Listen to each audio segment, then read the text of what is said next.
Hi students, இப்போ நம்ம mensuration chapter example 7.26 பார்க்க போறோம்ப்பா. ஸோ இந்த கொஸ்டின் என்ன சொல்லிட்டாங்கன்னா, அருள்னு ஒரு பையன் இருக்கான்ப்பா.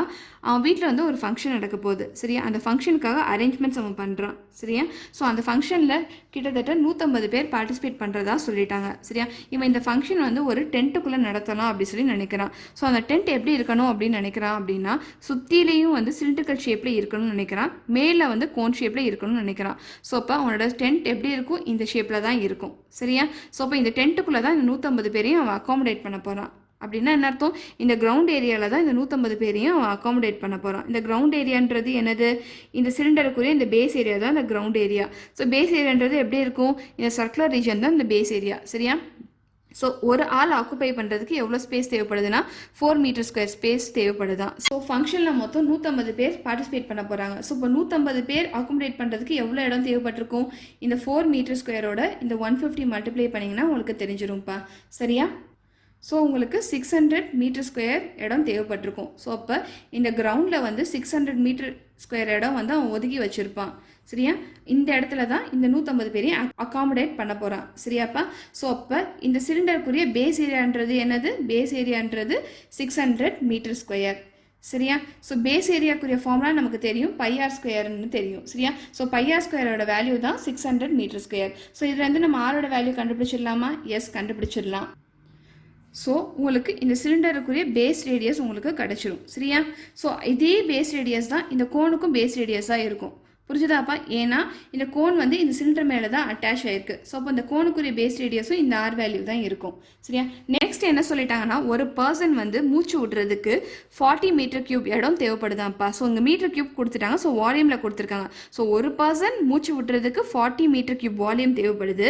ஸோ 150 பர்சன் மூச்சு விடுறதுக்கு எவ்வளோ இடம் தேவைப்பட்டிருக்கும், எவ்வளோ வால்யூம் தேவைப்பட்டிருக்கும், இந்த 40 மீட்டர் கியூபோட நீங்கள் 150 மல்டிப்ளை பண்ணிங்கன்னா தெரிஞ்சிடும் சரியா.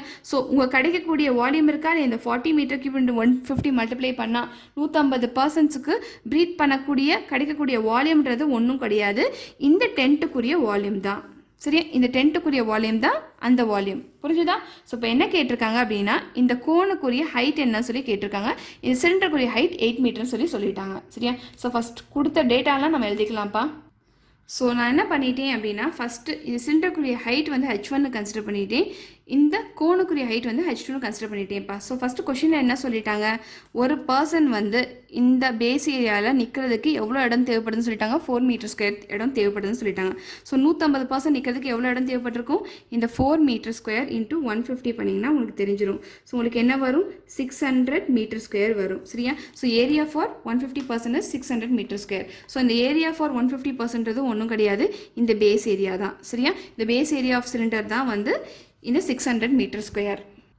ஸோ நம்ம என்ன எழுதலாம், therefore base area is equal to 600 metre ஸ்கொயர்னு எழுதலாம். நம்ம ஆல்ரெடி வந்து பேஸ் ஏரியாக்குரிய ஃபார்முலா படிச்சிருக்கோம் சரியா.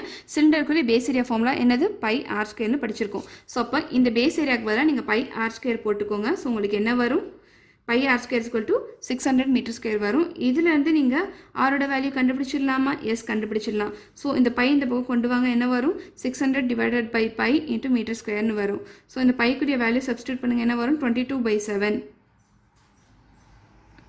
மீட்டர் ஸ்கொயர்னு வரும். ஸோ இந்த 7 மேலே கொண்டு போயிருங்கப்பா. ஸோ உங்களுக்கு என்ன வரும், 600 divide by 22 into 7 metre square அப்படி சொல்லி வரும். ஸோ இதை கேன்சல் பண்ணுங்கப்பா, என்ன வரும், 2 3s are 6, 2 1 2 1 2. ஸோ இது ரெண்டுத்தையும் மல்டிப்ளை பண்ணுங்கள், உங்களுக்கு என்ன வரும், 2100 டிவைடட் பை 11 மீட்டர் ஸ்கொயர் சொல்லி வரும். ஸோ உங்கள் ஆர் ஸ்கொயரோட வேல்யூ இதுதான்.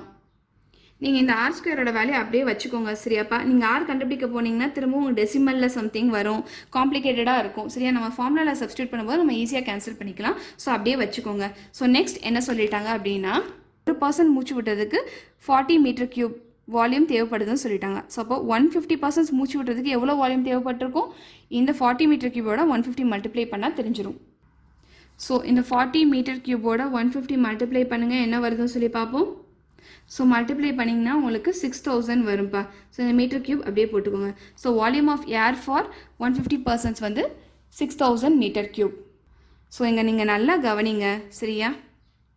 ஸோ இந்த வால்யூம் ஃபார் 150%ன்றது ஒன்றும் கிடையாது, இந்த டென்ட்டுக்குரிய வால்யூம் தான் சரியா. ஸோ இப்போ நம்ம இதை என்ன கேல்குலேட் பண்ணி வச்சுருந்தோம், 6000 மீட்டர் கியூப்னு கேல்குலேட் பண்ணி வச்சுருந்தோம். அப்போ இந்த டென்ட்டுக்குரிய வால்யூம் என்னது, இதே வால்யூம் தான், தட் இஸ் 6000 மீட்டர் கியூப்னு நம்ம எழுதிக்கலாம். ஸோ இப்போ நம்ம என்ன எழுதலாம், volume of air for 150% equal to volume of tent நம்ம எழுதலாமா? எஸ் எழுதலாம். ஸோ வால்யூம் ஆஃப் டென்ட்டுக்குரிய வேல்யூன்றது ஒன்றும் கிடையாது, இந்த 6000 மீட்டர் கியூப் தான். ஸோ இப்போ நம்ம வால்யூம் ஆஃப் டென்ட் வந்து இப்போ கேல்குலேட் பண்ணுவோம்ப்பா. ஸோ இந்த டயக்ராம் வாங்க.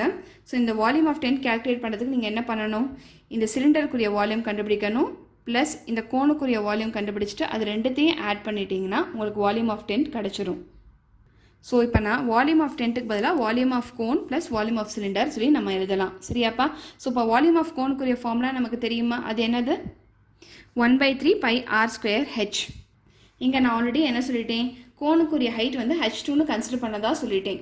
ஸோ அப்போ இந்த ஹச்சுக்கு பதிலாக நான் h2ன்னு போட்டுக்கலாமா? எஸ் போட்டுக்கலாம். நெக்ஸ்ட் வால்யூம் ஆஃப் சிலிண்டருக்குரிய ஃபார்முலா என்னதுப்பா? pi r²h. நான் ஆல்ரெடி என்ன கன்சிடர் பண்ணிட்டேன், இந்த சிலிண்டருக்குரிய ஹைட் வந்து h1 நான் கன்சிடர் பண்ணிக்கிட்டேன். சரியாப்பா? ஸோ அப்போ நான் இந்த ஃபார்முலாவில் ஹச்சுக்கு பதிலாக h1 போடலாமா? எஸ் போடலாம். That is equal to 6000 metre cube. So இப்போ கொஷினில் வந்து இந்த சிலிண்டருக்குரிய ஹைட் கொடுத்துட்டாங்க, that is h1 equal to 8 மீட்டர்னு சொல்லிட்டாங்க. ஸோ நமக்கு h1குரிய வேல்யூ தெரியும் 8 மீட்டர்னு. அதே மாதிரி இந்த r²குரிய வேல்யூ நம்ம ஆல்ரெடி கண்டுபிடிச்சி வச்சிட்டோம். அது என்னதுப்பா? 2100 divided by 11. h2குரிய வேல்யூ தெரியாது, அதுதான் நம்ம கண்டுபிடிக்கணும். That is height of the cone தான் நம்ம கண்டுபிடிக்கணும். ஸோ நம்ம தெரிஞ்ச வேல்யூஸ்லாம் இந்த ஃபார்முலாவில் போய் சப்ஸ்டியூட் பண்ணிடலாமா? எஸ் சப்ஸ்டியூட் பண்ணிடலாம். வாங்க என்ன வரும் சொல்லி பார்ப்போம். 1/3 into பையோட வேல்யூ 22/7. r²குரிய வேல்யூ என்னதுப்பா? 2100 divided by 11. h2குரிய வேல்யூ நமக்கு தெரியாது, அப்படியே வச்சுக்கும், அதான் நம்ம கண்டுபிடிக்கணும். Plus pi r²h. பைக்குரிய வேல்யூ 22/7. r²குரிய வேல்யூ 2100 divided by 11 into h1குரிய வேல்யூ என்னது? 8 metre is equal to 6000 metre cube சொல்லி நம்ம எழுதலாம். ஸோ இப்போ நம்ம இதில் கேன்சல் பண்ண முடியுமா சொல்லி பாருங்கள். S3 டேபிளில் கேன்சல் பண்ணலாம். 3 1 is 3, 3 7s are 21. நெக்ஸ்ட் 7 டேபிளில் கேன்சல் பண்ணலாமா? 7 1 is 7, 7 1 is 7. ஸோ 100 வரும். ஸோ இது ரெண்டுத்தையும் மல்டிப்ளை பண்ணிங்க அப்படின்னா உங்களுக்கு 2200 divided by 11 h2ன்னு வரும். ஸோ இது ரெண்டுத்தையும் நம்ம கேன்சல் பண்ணலாமா? இங்கே 7 1 is 7, 7 3s are 21. ஸோ இது மூணுத்தையும் மல்டிப்ளை பண்ணுங்கள், உங்களுக்கு 52800 வரும்பா, டிவைடட் பை 11 வரும். ஸோ இங்கே நீங்கள் நல்லா கவனிங்கப்பா. ஆக்சுவலி r²ன்றது இங்கே மீட்டர் ஸ்கொயர் வரும், இங்கே நம்ம யூனிட் மறந்துடும். இந்த மீட்டர் ஸ்கொயர் நீங்கள் இங்கே போட்டுக்கோங்க. சரியா? 2100 divide by 11 into metre square போட்டுக்கோங்க. ஸோ இப்போ இதை நீங்கள் மல்டிப்ளை பண்ணிங்கன்னா உங்களுக்கு என்ன வரும்? இந்த வேல்யூ டிவைட் பை 11 வரும். இதை கேன்சல் பண்ணிங்கன்னா 4800 வரும். இங்கே என்ன இருக்குது? மீட்டர் ஸ்கொயர் இருக்குது, இங்கே மீட்டருக்கு. இது ரெண்டுத்தையும் மல்டிப்ளை பண்ணிங்கன்னா உங்களுக்கு மீட்டர் கியூப் வரும். சரியாப்பா? ஸோ உங்களுக்கு இப்போ இங்கே இந்த இடத்துல என்ன இருக்குது? 4800 மீட்டர் கியூப் இருக்குது. சரியா? ஸோ இந்த இடத்துல நீங்கள் கேன்சல் பண்ணலாமா? 11 1 is 11, 11 2s are 22. ஸோ உங்களுக்கு என்ன இருக்குது? இங்கே 200 மீட்டர் ஸ்கொயர் h2 இருக்குது, plus 4800 metre cubes equal to 6000 metre cube இருக்குது. ஸோ இப்போ இந்த வேல்யூ இந்த பக்கம் கொண்டு வாங்க, உங்களுக்கு என்ன வரும்? 200 metre square h2 is equal to 6000 metre cube minus 4800 metre cube வரும். ஸோ இது ரெண்டுத்தையும் சப்ராக்ட் பண்ணிங்கன்னா உங்களுக்கு 1200 மீட்டர் கியூப் வரும்ப்பா. ஸோ இங்கே என்ன இருக்குது? 200 மீட்டர் ஸ்கொயர் இன்ட்டு h2 இருக்குது. சரியா? ஸோ அப்போ நீங்கள் h2 தான் கண்டுபிடிக்கணும். ஸோ h2 மட்டும் ஒரு பக்கம் வச்சுக்கோங்க, மித்த டேர்ம்லாம் ஒரு பக்கம் கொண்டு வாங்க. ஸோ உங்களுக்கு என்ன வரும்? 1200 metre cube divided by 200 metre square வரும். 0 0 கேன்சல் பண்ணிக்கலாம். 2 1 is 2, 2 6 are 12. ஸோ இந்த மீட்டர் ஸ்கொயரும் இந்த மீட்டர் கியூபும் கேன்சல் பண்ணால் மிச்சம் ஒரே ஒரு மீட்டர் தான் இருக்கும். ஸோ உங்கள் h2க்குரிய வேல்யூ என்னதுன்னா 6 மீட்டர். ஸோ உங்கள் கோனுக்குரிய ஹைட்டுக்குரிய வேல்யூ என்னது? 6 மீட்டர். ஸோ எழுதிக்கோங்க. therefore the height of the cone is 6 meter.